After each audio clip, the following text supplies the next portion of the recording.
नमस्कार, आप देख रहे हैं नवप्रवाह लाइव। किसकी बनेगी सरकार में आज मेरे साथ में हैं एआईसीसी के नेशनल सेक्रेटरी और नागलोई विधानसभा क्षेत्र से कांग्रेस के प्रत्याशी रोहित चौधरी जी। बहुत स्वागत है सर। धन्यवाद सर। नमस्कार सभी साथियों को। तो सबसे पहले शुरुआत करते हैं आपके राजनीतिक करियर का। संगठन में बड़ा लंबा अनुभव रहा, लगभग 25 वर्षों का। तो संगठन का जो अनुभव है उसको कैसे देख रहे हैं आप कि कितना कन्वर्ट होगा, कितना लाभ होगा? मैं समझता हूँ संगठन ही नर्सरी है राजनीति की। और जब आप संगठन में काम करते हैं तो उसके बहुत फायदे हैं। एक तो ये है कि आपके सोचने समझने का दायरा बहुत बड़ा हो जाता है और संगठन में काम करते हैं तो आपको बहुत सारे स्टेट घूमने का मौका मिलता है, स्टेटों में काम करने का मौका मिलता है, वहाँ के कल्चर को सीखने का मौका मिलता है, वहाँ की पॉलिटिक्स को समझने का मौका मिलता है और उससे आपका सोचने समझने का नज़रिया चेंज होता है और बहुत सारी नई नई चीज़ें सीखने का मौका मिलता है कि डेवलपमेंट किसको कहते हैं, इश्यूज क्या हैं, उनको टेकअप कैसे करना है और उनसे लड़ना कैसे है। तो संगठन एक इंसान को पॉलिटिकली मैच्योर करता है और मैं समझता हूँ कि जिसने संगठन में राजनीति नहीं करी है उसका वो कभी भी क्षेत्र की राजनीति भी नहीं कर सकता, क्योंकि संगठन एक बहुत बड़ा परिवार होता है और उस परिवार में रह के सबको साथ लेके चलना है, सबको इश्यूज को एड्रेस करना है। तो एक संगठन इंसान को बांध के रखता है उनके दायरे में और मैं समझता हूँ कि संगठन ही ताकत भी है किसी भी पॉलिटिकल लीडर की भी। यहाँ आप नांगलोई विधानसभा से प्रत्याशी हैं कांग्रेस के। यहाँ कांग्रेस को कहाँ देखते हैं आप इस क्षेत्र में? नांगलोई हमेशा से कांग्रेस का मजबूत गढ़ रहा है। आप अभी देखेंगे कि दिल्ली में अभी भी हमारी विधानसभा में 4 पार्षद में से कांग्रेस के ने जीता है और हमेशा कांग्रेस यहाँ पे मजबूत रही है पहले भी। और कांग्रेस ही एक ऐसी पार्टी है इस नांगलोई विधानसभा ने जिसने डेवलपमेंट में काम किया है और इस नांगलोई विधानसभा में एक रोड़ी से लेकर कोई भी बड़ा प्रोजेक्ट जो भी हुआ है सिर्फ और सिर्फ कांग्रेस के टाइम पे हुआ है और इस बात को तमाम नांगलोई विधानसभा के लोग मानते भी हैं कि हाँ किस काम किया है तो सिर्फ कांग्रेस पार्टी ने, बाकी सिर्फ वादे करते हैं। अच्छा, एंटी इनकम्बेंसी है इस इलाके में? जबरदस्त एंटी इनकम्बेंसी है। जो हमारे वर्तमान विधायक है वो आम आदमी पार्टी के हैं, 10 साल से विधायक हैं, उससे पहले 8 साल पार्षद रहे, तो एक 18 साल से आदमी यहाँ पे बैठा है और वो बार बार पार्टियां भी चेंज करते रहे।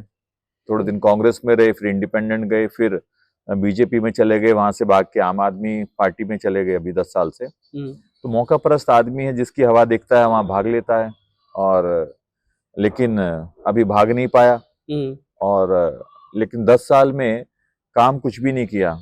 केजरीवाल के नाम पे लोगों ने वोट डाल दी, लेकिन अभी पूरी विधानसभा के तमाम लोगों को इस बात का अफसोस है कि 10 साल विधायक के तौर पे मौका देने के बावजूद भी जो काम पहले कांग्रेस टाइम पे हुए हैं उसको ये रिपेयर और मेंटेनेंस भी नहीं कर पाए। तो ये बहुत बड़ा फेलियर हो गया उनका और पूरी विधानसभा में उनके खिलाफ आक्रोश है, लोग नाराज है, उनके व्यवहार से नाराज है, उनके काम से नाराज है, उनके स्टाफ के व्यवहार से नाराज है।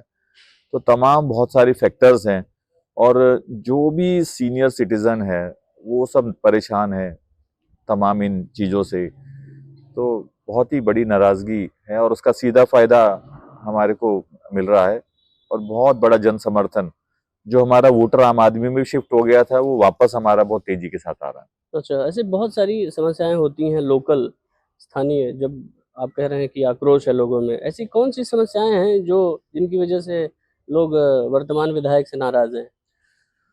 बड़ी सरप्राइजिंग है। हमारी विधानसभा में जो सेगमेंट है उसमें पश्चिम बिहार की पॉश कॉलोनियां आती हैं, कोठियां हैं, उसके बाद अपार्टमेंट हैं, उसके बाद हमारे गांव हैं, 3 अनऑथराइज कॉलोनीज भी है, इंडस्ट्रियल एरिया भी है, झुग्गी झोपड़ी भी है हमारी विधानसभा में। तो ये 4-5 सेगमेंट है हमारी विधानसभा में और आपको जान के हैरानी होगी कि पश्चिम बिहार से लेके और झुग्गी तक सबके सीवर जाम है।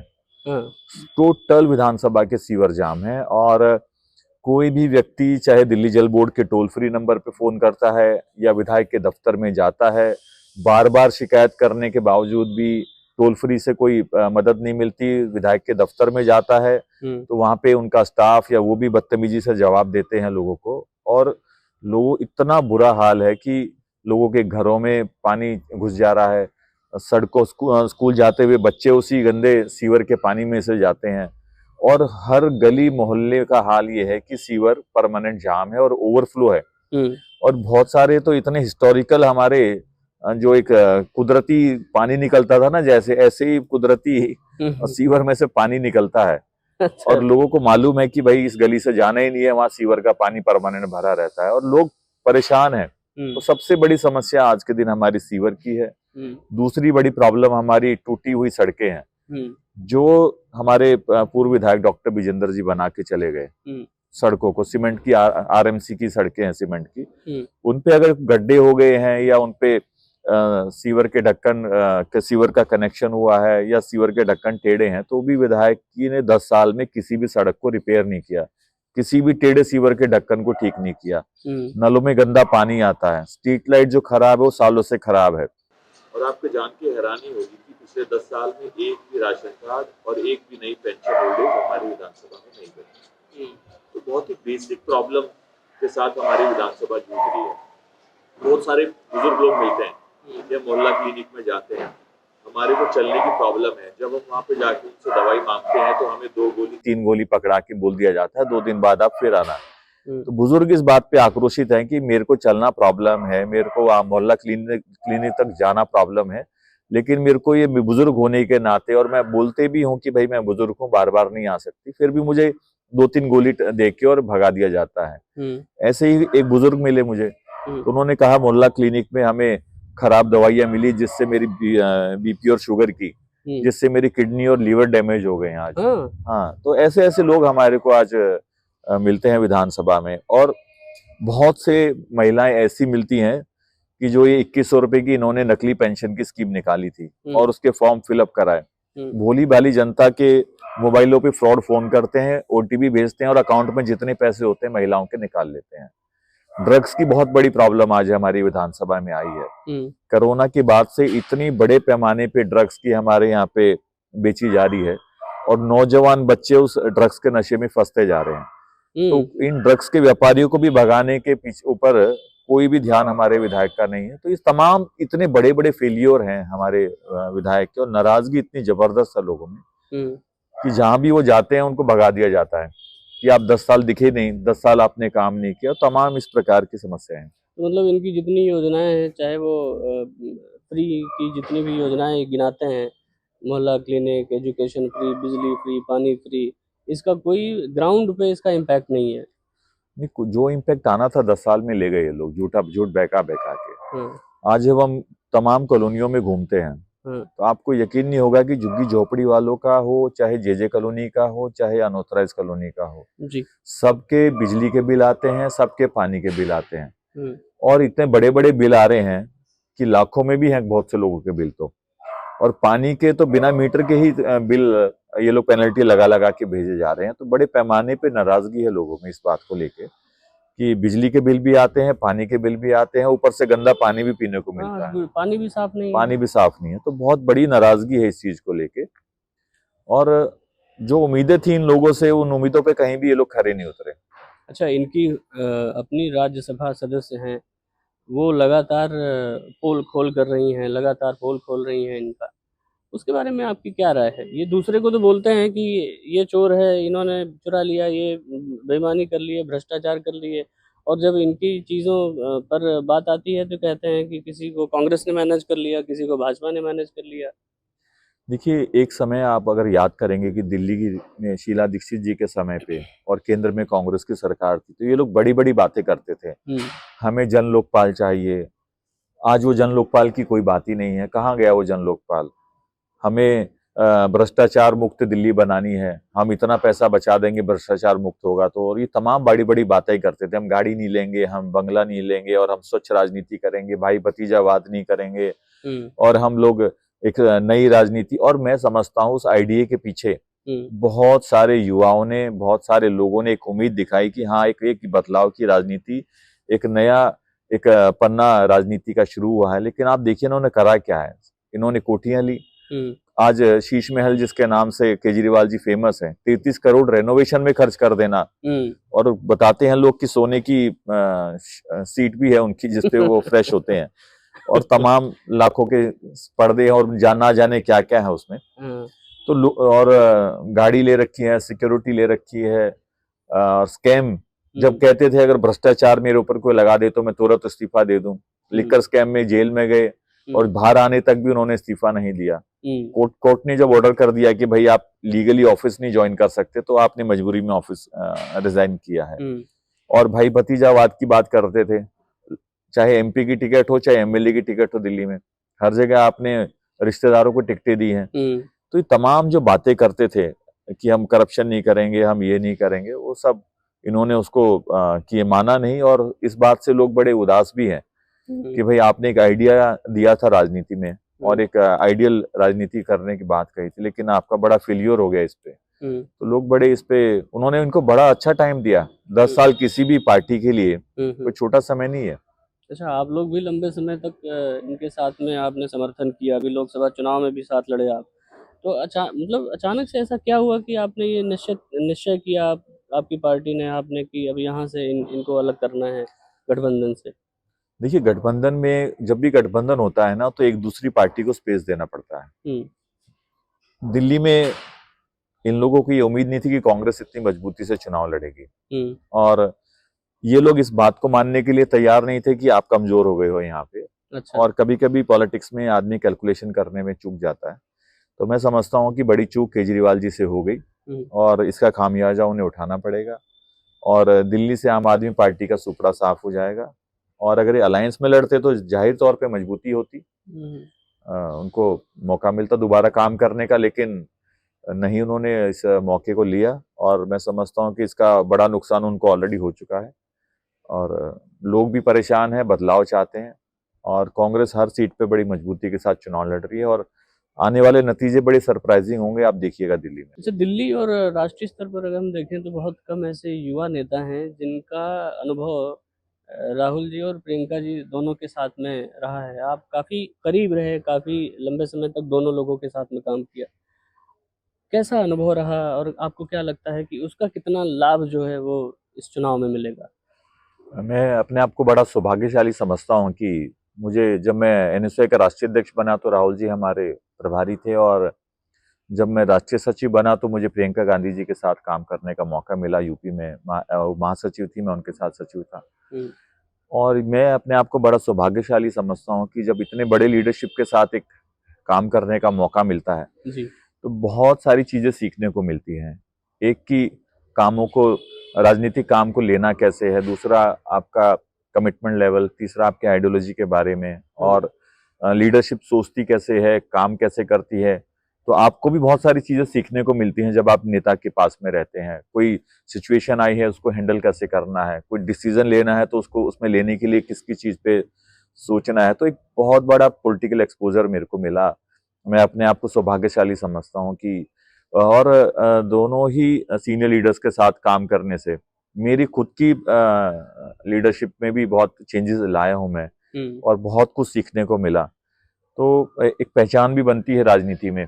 तो बहुत बड़ा फायदा मैं समझता हूँ कि मेरे व्यक्तिगत राजनीति में, मेरी पॉलिटिकल लाइफ में इस चीज का मिला है। और मैं समझता हूँ कि मैं शुक्रगुजार हूँ लीडरशिप का कि इतना नज़दीक मुझे काम करने का मौका दिया दोनों ही लीडर्स ने।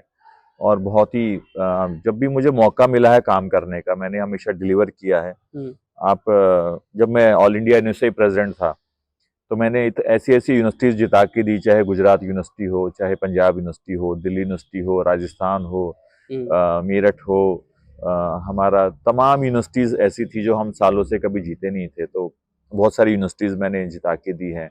उसके बाद जब मैं एआईसीसी में आया तो मुझे पहला प्रोजेक्ट छत्तीसगढ़ का मिला, मैंने छत्तीसगढ़ में गवर्नमेंट बना के दी। उसके बाद मुझे दूसरा बड़ा प्रोजेक्ट तेलंगाना मिला अभी 2 साल पहले। और आप अभी देखिए, तेलंगाना में हमने सरप्राइजिंग रिजल्ट दिया, तेलंगाना में गवर्नमेंट बना के दी। और मेरे पास 42 सीट थी, 42 में से 37 एमएलए मैंने जिता के दिए, और 8 मेरे पास एमपी थे, 8 में से 7 एमपी मैंने जिता के दिए वहाँ पे। अच्छा। तो मेरे को जो बहुत कुछ सीखने को मिला लीडरशिप के साथ, और उन्हीं सब तमाम चीजों को ले जाके हमने ग्राउंड पे मैं काम करता हूँ कमिटमेंट के साथ, डेडिकेशन के साथ, ईमानदारी के साथ। और राजनीति में जब भी मुझे काम करने का मौका मिला है तो मैंने हमेशा एक मजबूती के साथ काम किया है और उस काम की वजह से ही मैंने अपनी पहचान बनाई है। तो ये सब तमाम चीजें हैं जो मौका मिलता है पॉलिटिक्स में तो काम करना चाहिए, आपको डिलीवर करना चाहिए और मैंने किया है और उस चीज का मुझे फायदा भी मिलता है और मेरे उस स्टाइल से मेरे पोजीशन वाले भी डरते हैं मेरे क्योंकि मैं बहुत एग्रेसिव काम करता हूँ, मेहनत के साथ, जुनून के साथ, कमिटमेंट के साथ और नए आइडियाज हमेशा मैं लेके आता हूँ। जो मैं फील करता हूँ ग्राउंड लेवल पे वो बहुत डिपेंड करता है कि आपकी स्ट्रेटेजी क्या रहेगी, आपकी प्लानिंग क्या रहेगी, उसका एग्जीक्यूशन बहुत इंपॉर्टेंट है। स्ट्रेटेजी प्लानिंग आपने पेपर पे बनाई और आप एग्जीक्यूट नहीं कर पाए तो आपका फेलियर हो जाता है। और ऑलमोस्ट कैलकुलेशन करने में भी मेरा मास्टरी है क्योंकि छत्तीसगढ़ में भी जब कोई नहीं मानता था कि कांग्रेस की सरकार बनेगी तो हमने भाप लिया था कि 2/3 मेजोरिटी के साथ हम लोग आ रहे हैं। अच्छा। और तेलंगाना में भी हम लोगों ने असेसमेंट कर लिया था कि 65 to 70 के अराउंड हम लोग क्रॉस कर जाएंगे, तो ऑलमोस्ट उसी के आसपास हम लोग रहे। तो इन सब चीजें तमाम शार्पनेस आपको संगठन में रह के सीनियर लीडर्स के साथ काम करके आप इवेल्युएट कर पाते हो चीजों को। साइंटिफिक तरीके होते हैं लेकिन एक आपकी पॉलिटिकल सेंस भी होती है तो आप पकड़ पाते हो चीजों को, तो वो काफी कुछ सीखने का मौका मिला। तो स्वभाव तो आपका बड़ा सौम्य है, आप एग्रेशन कैसे मतलब एग्रेसिव कैसे पॉलिटिक्स करते हैं? स्वभाव मतलब ये जो स्वभाव आपका है ये पहले भी था स्टूडेंट पॉलिटिक्स में भी या राहुल जी के साथ काम करने के बाद ऐसा हो गया? नहीं, ठहराव देखो आपकी लाइफ में आता है, एज के साथ आता है, एक्सपीरियंस के साथ आता है, सीनियर लीडर्स के साथ काम करते हो तो आपको बहुत कुछ सीखने को मिलता है। मेरा स्वभाव, मैं अपने स्वभाव को एक बॉक्सर की तरह देखता हूँ कि जब फील्ड में हूँ तो बहुत एग्रेसिव हूँ और जब फील्ड से मैं ही काम करना है और बॉक्सिंग नहीं करनी है तो मैं बहुत कूल होता हूँ। आप किसी भी बॉक्सर को देखिए, आप उससे बात करेंगे उसको आपको उससे बॉक्सर से शांत व्यक्ति कोई नहीं मिलेगा। लेकिन जब वो रिंग में उतरता है फिर आप उसकी बॉक्सिंग देखिए।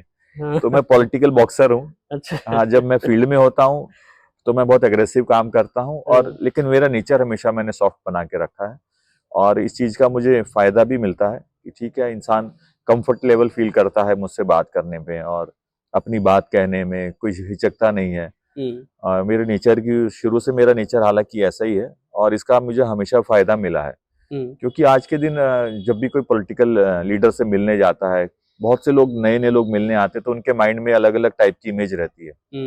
लेकिन जब आदमी इंसान से कोई मिलता है तो उसको समझता है कि अरे इनका नेचर तो बड़ा सॉफ्ट है, अच्छे से बात करते हैं, अच्छे से सुनते हैं, तो उस पर भी अलग असर पड़ता है। और मैं समझता हूँ कि लीडर को होना भी ऐसा ही चाहिए ताकि सामने वाला अपनी बात कह सके, उसके मन में डर ना हो लीडर को लेके। तो इस चीज का मुझे हमेशा बड़ा फायदा मिला है।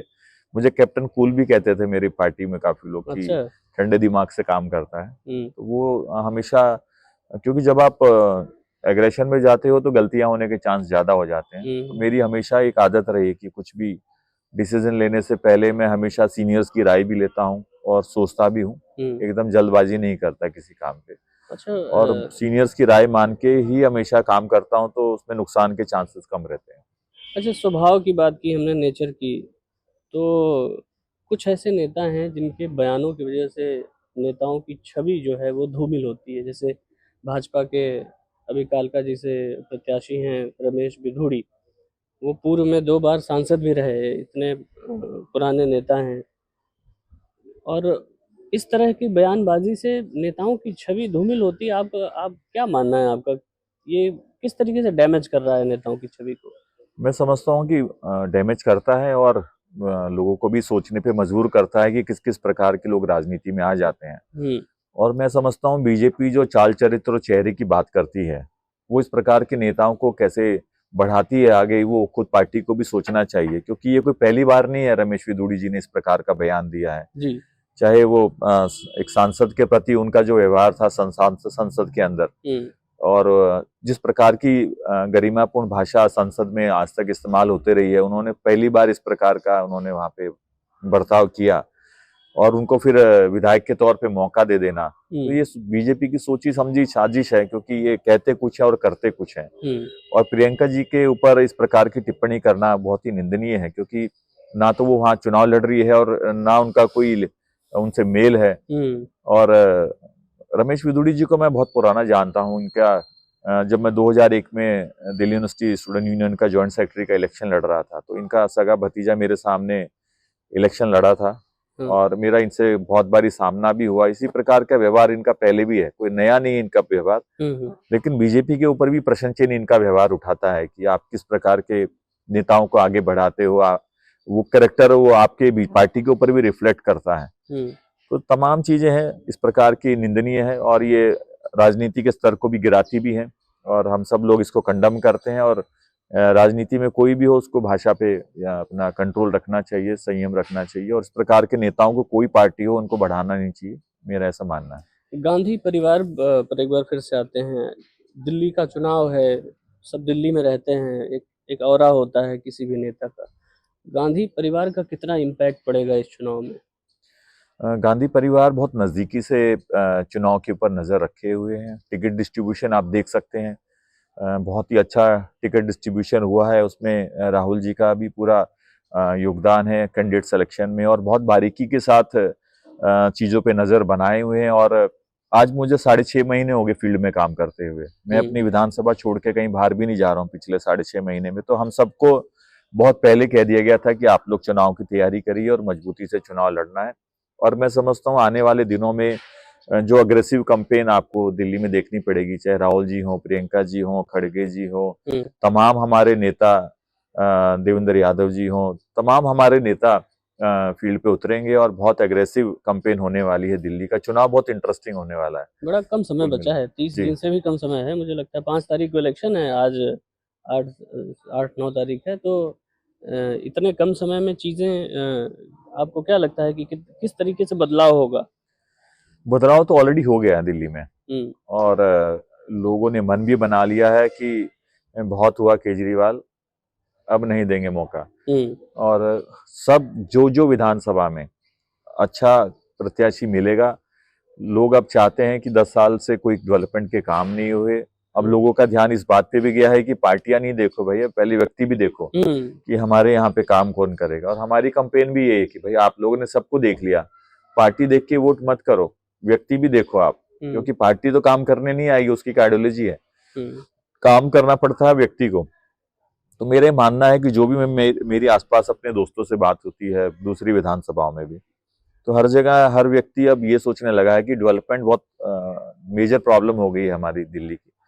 तो जो भी अच्छे कैंडिडेट्स हैं उनको देखें। और मैं समझता हूँ कांग्रेस ने बहुत अच्छे कैंडिडेट दिए हैं और हर जगह पे कांग्रेस एक अच्छा अल्टरनेट निकल के आ रही है और बहुत सरप्राइजिंग रिजल्ट आएंगे। आप देखना जिस प्रकार से बड़े बड़े बदलाव 2013 में आप लोगों ने देखे थे राजनीति में दिल्ली की, उसी प्रकार से मैं आपको बताता हूँ केजरीवाल जी भी चुनाव हारेंगे, आतिशी भी चुनाव हारेगी, मनीष सिसोदिया भी चुनाव हारेंगे, गोपाल राय, तमाम इनके सीनियर लीडर्स। आपको इस बारे में दिखाऊंगा कि चुनाव कैसे हारते हैं लोग। अच्छा। क्योंकि जनता त्रस्त है इनके काम से, इनके व्यवहार से, इनके बर्ताव से, और डिलीवर कुछ कर नहीं पाए। तो बहुत बड़ा बदलाव दिल्ली की राजनीति में होने वाला है और आप देखिएगा। आपके ताऊ जी काफी लंबे समय तक यहाँ पर विधायक रहे, आपके परिवार पर बड़ा भरोसा रहा इस क्षेत्र का, इसका कितना फायदा मिलता दिख रहा है? आपको जान के हैरानी होगी कि 2013 में डॉक्टर विजेंद्र जी यहाँ से चुनाव हारे और 10 साल वो विधायक रहे यहाँ पे। और इस नांगली विधानसभा में उन्होंने बहुत बेहतरीन काम किए, सड़कें बनाई, सड़कें नहीं थी, सीवर डाले, पानी की लाइन डाली, बिजली के खंभे डाले, राशन कार्ड बनवाए लोगों के, पेंशन बनवाई। और जो A to Z जितना डेवलपमेंट जो एक असेंबली में कर सकते हैं, और टॉप परफॉर्मर थे वो अपनी समय के 10 साल के। और दिल्ली में मुख्यमंत्री के इलाके से भी ज्यादा बजट वो अपने इलाके में लेके आ पाते थे इतने। और ये वो क्यों कर पाते थे? क्योंकि वो भी टीचर लीडर रहे, टीचर्स यूनियन के प्रेसिडेंट रहे, टीचर्स की राजनीति करके आए हैं।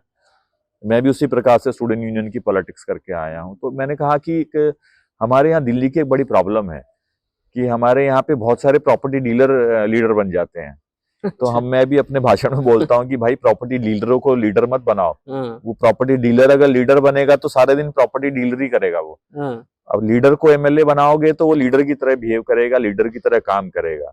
अब लोगों की समस्याएं क्या है कि भाई MLA मिलता नहीं है, MLA काम नहीं करता है, तो भाई एमएलए करता क्या है? एमएलए तो प्रॉपर्टी डीलर है, वो तो अपना प्रॉपर्टी डीलर ही करेगा। तो मैं हम लोगों को ये भी समझाते हैं, और मास्टर जी का बहुत रिस्पेक्ट है, और मैं उनको बोलता भी हूँ कि आज वो 80 साल के हो गए हैं, और उनको मैं बोलता हूँ कि आज भी नांगलोई विधानसभा के लोग आपको भूल नहीं पाए हैं, ये आपके लिए बहुत अच्छी बात है। लेकिन ये हमारी विधानसभा का बड़ा दुर्भाग्य है कि आज भी 12 साल के हारने के बावजूद भी आज भी लोग डेवलपमेंट के नाम पे आपको याद करते हैं, क्योंकि 13 से 15 तक बीजेपी का जो आज कैंडिडेट है वो यहाँ पे एमएलए था, और 15 से 25 आम आदमी पार्टी का जो भी कैंडिडेट है वो यहाँ पे एमएलए है। तो मेरे सामने जो दोनों कैंडिडेट हैं पार्टियों के, वो दोनों यहाँ पे एमएलए रह चुके हैं, दोनों यहाँ पार्षद रह चुके हैं, और जो डेवलपमेंट के नाम पे कुछ भी विधानसभा में वो कर नहीं पाए, डिलीवर नहीं कर पाए, गायब रहते हैं, लोगों के बीच में रहते नहीं है, बस लोग पार्टी के नाम पे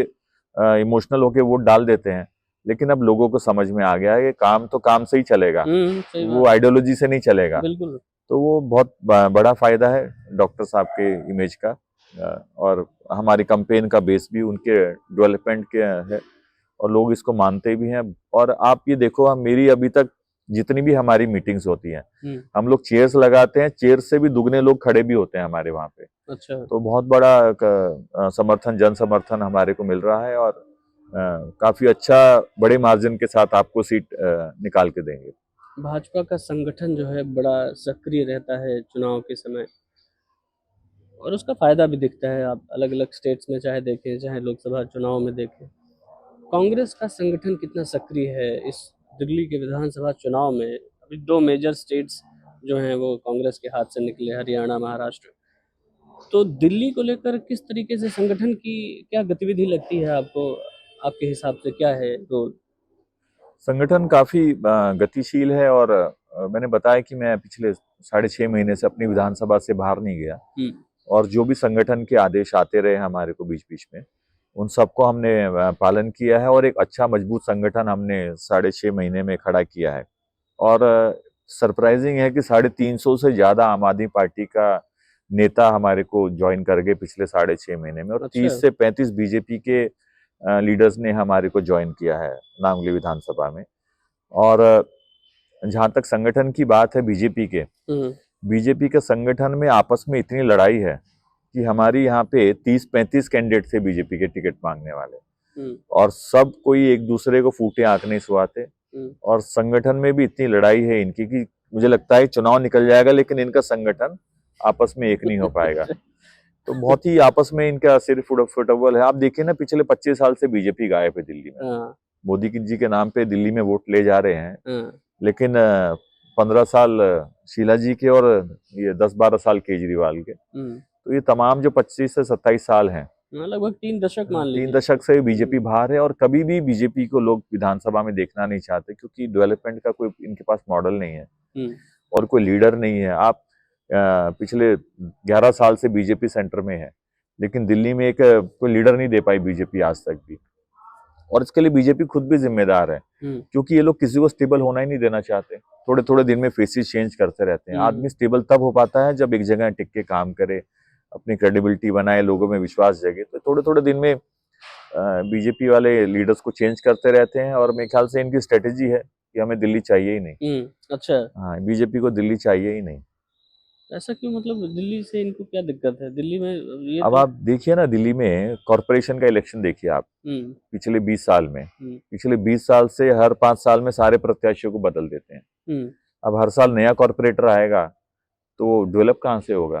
वो तो लूटेगा ना एरिया को। उसको मालूम है मुझे 5 साल बाद टिकट ही नहीं मिलेगी, तो लूटता है। फिर वो सेवा क्यों करेगा वो, जब उसको पता है कि मुझे कोई पूछने वाला ही नहीं 5 साल बाद, ना तो पार्टी पूछेगी ना हमारे वोटर पूछेंगे कि आपने काम किया कि नहीं किया। तो ऐसी तमाम बड़ी बड़ी राजनीतिक गलतियां बीजेपी करती रहती है दिल्ली में, और इसका खामियाजा हमेशा उससे उठाना पड़ता है। आपके हिसाब से कांग्रेस की टक्कर आम आदमी पार्टी से है या बीजेपी से है? मेरी टक्कर, वो दोनों अपनी मुझसे टक्कर मान रहे हैं। मतलब ज्यादा मजबूती से चुनाव कांग्रेस के खिलाफ कौन लड़ रहा है, आम आदमी पार्टी या बीजेपी? वो सेकंड और थर्ड नंबर की लड़ाई लड़ रहे हैं। देखते हैं दोनों में कौन सेकंड आता है, कौन थर्ड आता है। लेकिन ठीक है, चुनाव तो है, त्रिकोणीय चुनाव होगा, और बड़ा इंटरेस्टिंग चुनाव होगा दिल्ली का नांगली विधानसभा का। रोहित चौधरी का विजन क्या है? मेरा विजन है कि मैं अपनी विधानसभा को एक अलग लेवल पे लेके जाना चाहता हूँ। एक लीडर के तौर पे और एक एमएलए के तौर पे भी, क्योंकि मैंने कहा ना कि पिछले 12 साल में चाहे बीजेपी का एमएलए रहा हो चाहे आम आदमी पार्टी का एमएलए रहा हो, पहले तो बेसिक ठीक करना है मेरे को सड़क ठीक करनी है, मुझे सीवर ठीक करना है, मुझे स्ट्रीट लाइट ठीक करनी है, मुझे गंदा पानी जो आता है उसको ठीक करना है, उसके बाद मुझे राशन कार्ड बनवाने हैं, उसके बाद जो 60 साल से ऊपर के बुजुर्ग हैं उनकी पेंशन बनवानी है। ये 6 जो बेसिक काम है, प्लस 7वां जो ड्रग डीलर हमारी विधानसभा में है उनको यहाँ से भगाना है। तो ये 7 तो है बहुत बेसिक, जो मैं मेरे प्रायोरिटी है कि फर्स्ट 3 मंथ्स में इसको ट्रैक पे ले आना है। अच्छा। इसके बाद जो मेरी प्रायोरिटी है कि जो हमारी असेंबली के अंदर आज आप देखो कि बहुत बड़े बड़े सरकारी हमारे पास मैदान है, सैकड़ों एकड़ जमीन आज मेरी विधानसभा में सिर्फ धूल और कूड़ा डालने के वहां पे कुछ उसका यूज नहीं है। तो मेरा मानना है कि उनको रिपेयर करके उनको बहुत अच्छे मैदान, सैकड़ों एकड़ है, अच्छा। छोटे छोटी जमीन भी नहीं है, बहुत कई 100 एकड़ जमीन हमारे यहाँ पे अलग अलग पैचेस में है। तो उनको जब हमारे यहाँ पे नौजवान बच्चे मिलते हैं, आपको जान के हैरानी होगी, मैंने अभी एक नांगली प्रीमियर लीग से क्रिकेट टूर्नामेंट किया था और उसमें 356 टीमें और 2876 बच्चे उसमें खेलने के लिए आए। और जब वो बच्चे विधानसभा के खेलने के लिए आए तो उन्होंने मुझे एक ही बात बोली, अंकल हमको खेलना है, हमारे अंदर प्रतिभा है लेकिन हमारे पास जगह नहीं है।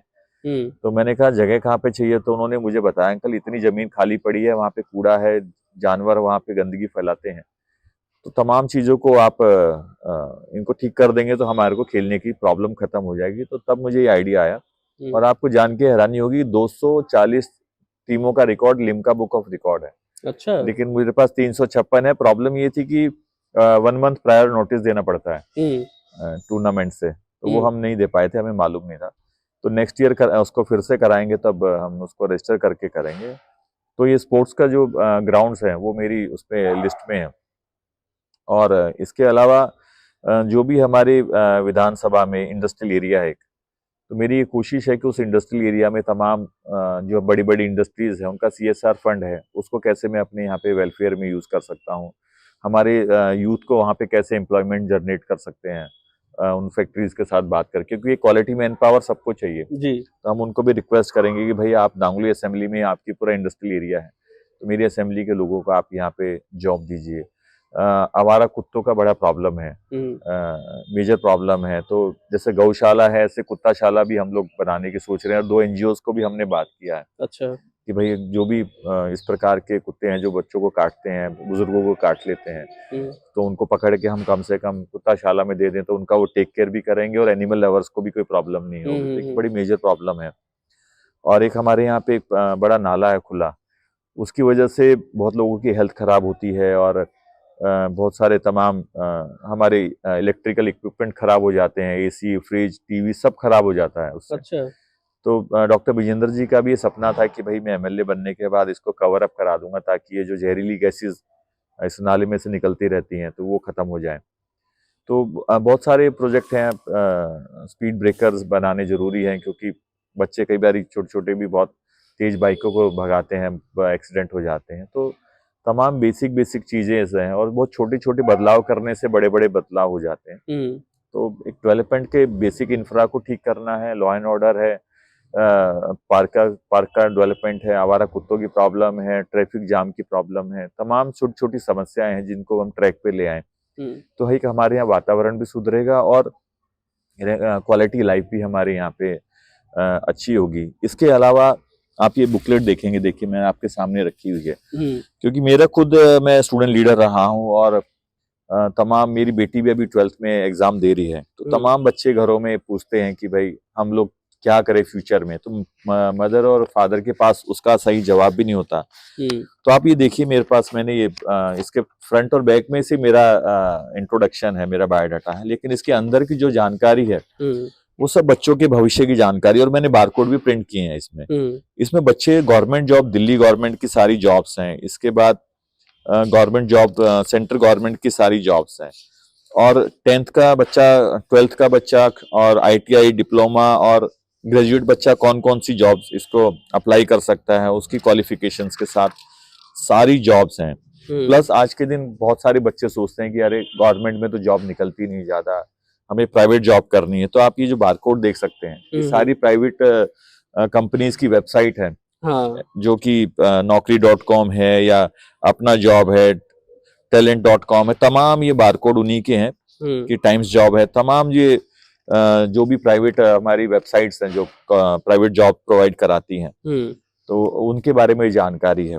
इसके बाद आप आइए कि भाई बहुत सारे बच्चे हैं कि वो कहते हैं कि हमें ना प्राइवेट नौकरी करनी है ना हमें गवर्नमेंट नौकरी करनी है, मैं अपना बिजनेस शुरू करना चाहता हूँ। तो मैंने जो भी गवर्नमेंट के जो इनिशिएटिव्स हैं, 50,000 से लेके 2 करोड़ तक का आप कैसे स्टार्टअप शुरू कर सकते हो, अपना खुद का बिजनेस कैसे शुरू कर सकते हो, उसमें सारी इसमें जानकारी है गवर्नमेंट्स की कि आप अपना बिजनेस कैसे शुरू कर सकते हो। इसके अलावा मैंने ऑनलाइन स्किल डेवलपमेंट कैसे कर सकते हो, वो कौन कौन प्रोवाइड कराता है फ्री ऑफ कॉस्ट, तो वो इसमें जानकारी है। बहुत सारे बच्चे जानना चाहते हैं कि मैं 12th पास करके कौन कौन से कोर्स करता हूँ तो मुझे किस किस उसमें अपने फील्ड में मेरे को अपना करियर बना सकता हूँ, और ये कोर्सेज किस किस कॉलेज में आपको मिलते हैं। ये तो बड़ा बढ़िया इनिशिएटिव है। मुझे लगता है कि इस तरह के इसमें एक और चीज भी है कि स्कूल और कॉलेज में और प्लस हमारे कोचिंग में आपको स्कॉलरशिप क्या क्या मिल सकती है। तो स्कॉलरशिप की भी डिटेल्स हैं, उसकी क्वालिफिकेशन क्या है, उसके बारकोड क्या है, वो सब तमाम चीजें हैं इसके अंदर हैं। तो ये सब मैंने एक बहुत कॉम्बो बनाया है, और मैंने कम से कम जितनी भी कॉपीज में डोर टू डोर कंपेन करता हूँ, मेरे तमाम साथी जाते हैं तो सब लोग इसको लेके जाते हैं, मैं हूँ मेरे साथी, और घर घर में इसको देते हैं। और जब नौजवान बच्चा या उनके पेरेंट्स इसको शुरू में तो लेने से सोचते हैं कि पता नहीं क्या राजनीति की किताब मुझे पकड़ा के जा रहे हैं, लेकिन जब मैं बोलता हूँ इसको खोल के देखो तो देखने के बाद तुरंत ले लेते हैं और बाकी बच्चों के लिए भी लेते हैं। तो भाई, और जब ये मैंने बुकलेट प्रिंट करी या जब मेरा ये आइडिया आया और जब मैंने इसको प्रिंट करने के लिए बोला तो मेरे तमाम साथियों ने बोला कि ये वेस्टेज ऑफ मनी है, आप क्यों इसको ऐसे प्रिंट करा रहे हो। लेकिन मैंने कहा कि नहीं, मैं इतनी सी चीजें जानता हूँ और मेरे पास ये सब तमाम जानकारियां हैं, तो मुझे अपनी विधानसभा के सब बच्चों के साथ इसको शेयर करना चाहिए। तो जब हमने इसको बांटना शुरू किया तो और इसका जो फीडबैक आया तब मेरे साथियों ने भी माना कि हाँ कि अच्छा इनिशिएटिव है, और तमाम पेरेंट्स को भी लगा कि हाँ कोई नेता ऐसा है कि जो अपने के अलावा भी हमारे बच्चों के बारे में भी सोचता है, और बहुत ही अच्छा इससे मैं समझता हूँ कि बहुत बच्चों को फायदा होगा।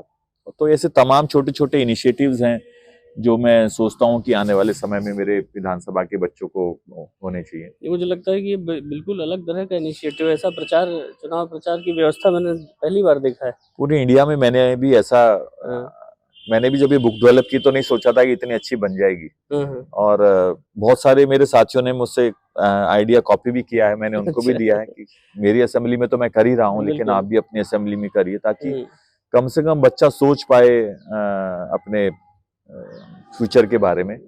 हाँ, और बच्चों को भी तो समझ में आए कि उनके नेता कितने सक्रिय हैं, सिंसियर हैं, कितना सोचते हैं उनके बारे में। बिल्कुल बिल्कुल। और जो क्रिकेट टूर्नामेंट है और जो दूसरा ये बुकलेट का इनिशिएटिव है, इससे यूथ के अंदर एक अलग सी थिंकिंग मेरे प्रति डेवलप हुई है।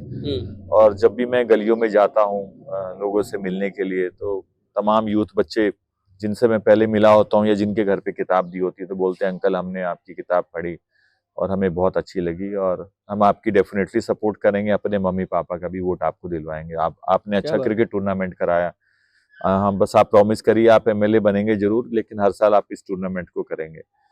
तो एक हर बच्चा आगे बढ़ना चाहता है, हर आगे बच्चा अपना तरक्की करना चाहता है, तो मैं उसमें क्या मदद कर सकता हूँ तो वो एक बड़ी चीज है। अच्छा, ये बड़ी बात है कि स्टूडेंट्स जो हैं, कम उम्र के बच्चे जो हैं, वो अपने प्रतिनिधि के इतने नजदीक हो। बिल्कुल, क्योंकि अब तो नेता कोई बनता है तो वो गायब हो जाता है, भूल जाता है चीजें, वो फिर वो अगली बार जब 5 साल बीतते हैं चुनाव वोट लेने के लिए तभी याद आती है। सरकार अगर आपकी बनती है कांग्रेस की दिल्ली में, तो मुख्यमंत्री पद का दावेदार कौन होगा आपके हिसाब से? देखिए, मुख्यमंत्री पद के हमारे यहाँ पे बहुत दावेदार हैं, क्योंकि लीडरशिप की कोई प्रॉब्लम ही नहीं है। तमाम नेता है जो मुख्यमंत्री के दावेदार हो सकते हैं, और अच्छे लीडर भी हैं वो लोग। तो मैं समझता हूँ कि मुख्यमंत्री की कोई बड़ी समस्या नहीं रहेगी कांग्रेस पार्टी में। अच्छा। हाँ, जो भी गवर्नमेंट बनेगी बहुत अच्छी बनेगी, स्टेबल बनेगी और तजुर्बेकार गवर्नमेंट बनेगी, और दिल्ली को एक नया विजन और नया रास्ते में लेके जाने की जरूरत है। आज देखिए पोल्यूशन कितना है, पोल्यूशन पे केजरीवाल जी बोलते थे हम पोल्यूशन को मार देंगे, और आज पंजाब में उन्हीं की सरकार है, पराली बंद नहीं हुई उनसे। दिल्ली की सड़कों पे इतनी डस्ट है, डस्ट ये लोग साफ नहीं कर पाते। दिल्ली कभी इतनी गंदी नहीं थी। एमसीडी में भी आज केजरीवाल है, दिल्ली में भी केजरीवाल है, लेकिन गंदगी का आभार है। सड़कों के ऊपर से भी ये लोग डस्ट साफ नहीं कर पा रहे हैं।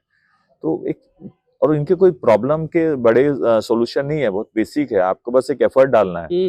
आप एफर्ट भी नहीं डाल रहे हो उसको। और दिल्ली की जनता पोल्यूशन से, आज हमारे बच्चे स्कूल नहीं जा पा रहे हैं पोल्यूशन की वजह से। कितनी शर्मनाक बात है। सही बात। इससे बड़े शर्म की बात क्या होगी कि हमारे बच्चे प्रदूषण की वजह से अपने घर से बाहर नहीं निकल पा रहे हैं। तो ये तमाम चीजें, मुद्दे हैं इस चुनाव में। और दिल्ली में बहुत ही बदलाव है इन सब चीजों को लेकर, मैं समझता हूँ। बहुत बहुत शुभकामनाएं रोहित जी आपको। Thank you. आपने बहुत सारी इनोवेटिव चीज़ें जो हैं चुनाव के लिए इस्तेमाल की हैं। देखिए, जीतना बहुत महत्वपूर्ण होता है हर प्रत्याशी के लिए, लेकिन ये एफर्ट्स जो हैं वो बहुत कम लोग ले पाते हैं। और ये आपने ये सब सारी चीज़ें देखी, आम जनमानस के लिए, बच्चों के लिए, बुजुर्गों के लिए जो आपने सोचा, वो वाकई काबिल तारीफ है। बहुत धन्यवाद और बहुत शुक्रिया आपका, आपने हमें समय दिया। तो आज हमारे साथ में रोहित जी थे। रोहित जी प्रत्याशी हैं कांग्रेस के नागलोई विधानसभा से, और आज इन्होंने बड़ी बेबाकी से सारे सवालों के जवाब दिए। और इनके एफर्ट्स जो मैंने देखे, आप भी अगर आप इस विधानसभा के हैं या आसपास के हैं, तो आप भी इन एफर्ट्स तक पहुँचें और लोगों तक पहुँचाएं। रखें अपना ख्याल। अगला पॉडकास्ट किसी और बेहतरीन व्यक्तित्व के साथ में होगा। बहुत शुक्रिया आपका। थैंक यू भैया, थैंक यू।